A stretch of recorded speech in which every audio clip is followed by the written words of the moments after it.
Breaking news, I just found out that Air America is going out of business. It all ends at 6 o'clock tonight. Who would have seen that coming? They are going to be doing a retrospective of some of the best things that have ever happened on Air America tonight between 5:59 and 6 o'clock. Now, the president has responded to the election in Massachusetts, and it amazes me because, I mean, the trend is clear, and yet Obama says it's because you just don't understand the message. You know what I'm saying? He thinks that, I guess, you just are an idiot, and the government will continue to treat you like a moron. Maybe he'll start talking slower to us. Well, everybody's zeroed in on Scott Brown and the election. There are other stories that have happened, and the weasels in Washington kind of hope you didn't notice it. I mean, everybody who had bad news jumped on this train. How many times have we said on this program, watch the other hand? Well, here's the other hand, or hands and other parts. John Edwards, remember him? He's the guy that was almost vice president. And then he had that little problem. But come on, who hasn't cheated on their cancer-stricken wife? Rumors swirled about a possible love child with this handsome woman here, his mistress, and he denied it. He said, no, that didn't happen. Of course not. I don't talk about these tabloids and lies. Tabloid trash is full of lies. I don't respond to these lies. I know that it's not possible that this child could be mine. As it turns out, shock of all shocks, it is possible. See, that's what happens when you, well, maybe somebody can explain it to him later. Yes, the sweet little love child is his. You lucky kid. Now, how about Obama's nominee to head the TSA, Errol Southers? He's a guy that used FBI resources to track his wife's ex-boyfriend. Who hasn't done that? And the cancer-stricken wife thing. Besides me. His nomination has been on hold for months because some people don't think you should use FBI to track down personal business. He was finally dumped during this historic election. No one was watching.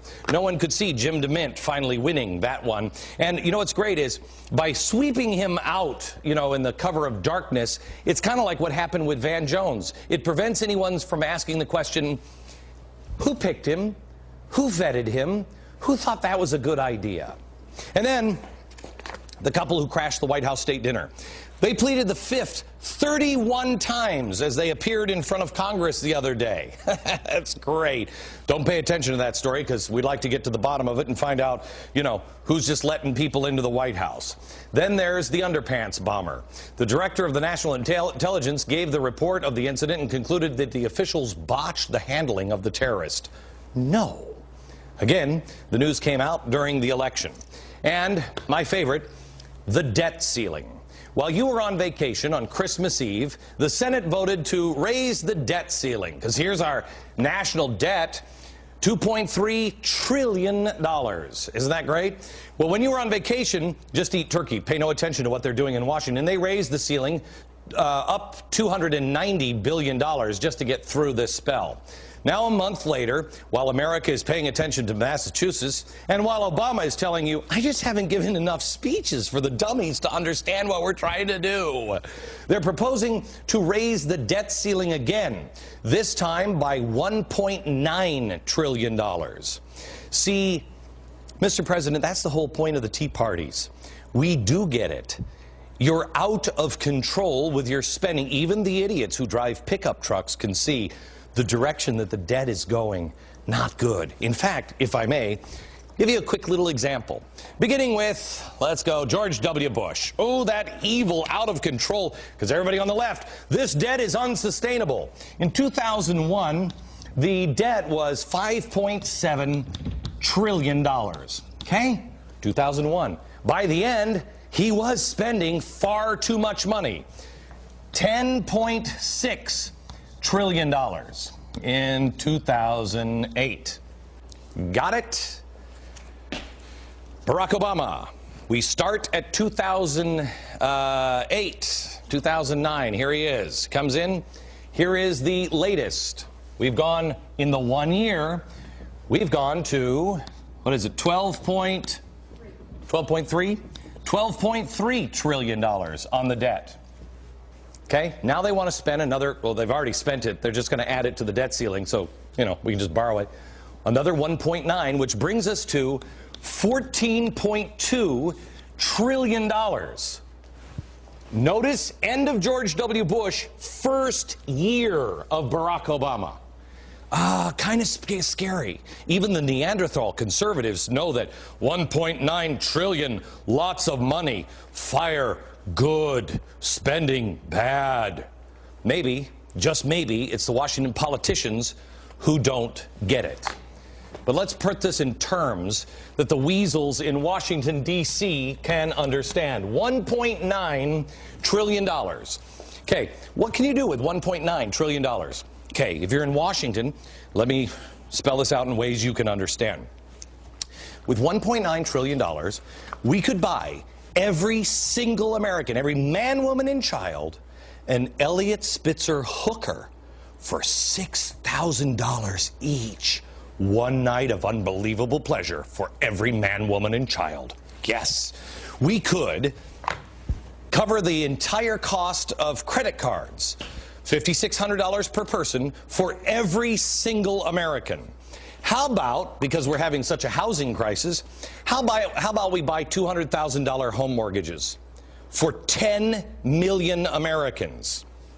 That's just what we're raising the debt ceiling. Yeah, we can do that. For each member of Congress, I could get you a Gulfstream 5. This is a suite, have bedrooms in them and everything. Well, but not just one jet, because I wouldn't want to have anybody in Congress only have one jet. We could buy Gulfstream 5s, every member of Congress. You could each have 75 Gulfstreams.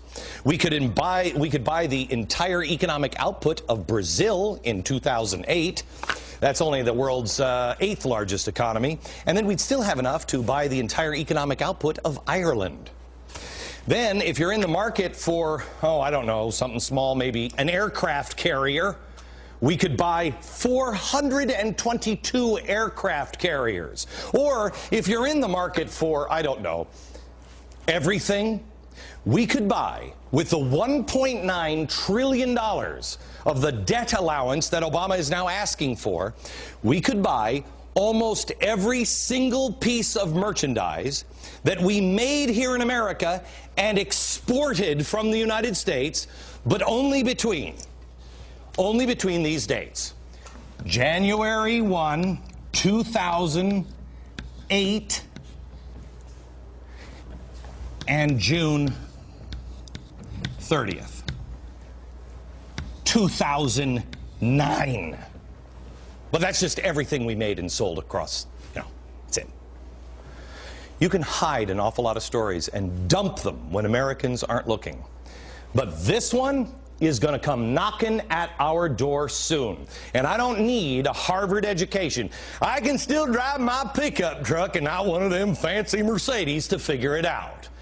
It doesn't add up. But if we're really good, if we behave ourselves, maybe the president will grace us with a performance and he can talk slowly to us and explain it in maybe one of his next 411 speeches. Tomorrow on this program, we have something called Live Free or Die. I'm going to show you on this program events that most Americans have never heard about.